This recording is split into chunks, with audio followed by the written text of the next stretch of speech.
এটা হচ্ছে হোলির দিনকার ভিডিও। আমি হোলির দিন যা কী বানিয়েছি সেটাই এই ভিডিওর মাধ্যমে দেখাবো। আমি সকালে বানিয়েছি একদম স্পাইসি করে ম্যাগি, ঝাল ঝাল বেশ। তারপর দুপুরবেলা ছোলে আর তোমার পুরি বানিয়েছি। আমার পুরিটা কীভাবে ফুলছে দেখেছো?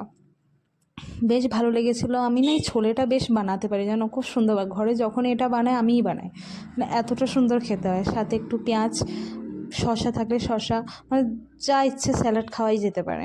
বেশ লাগে কিন্তু আমার এই ছোলের সাথে পুরি। রুটিও খাওয়া যায়, কিন্তু আমি পুরিটা বেশি এটার সাথে খাই, আমি রুটিটা বেশি খাই না।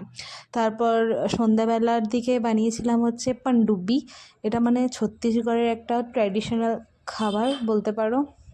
মানে এখানের লোকেরা এটাকে খুবই খায় আর দারুণ লাগে খেতে। এটাকে দইয়ের সাথে খায়, আমার অতটা ভালো লাগে না দইয়ের সাথে, তো আমি এমনি এমনিই খাই।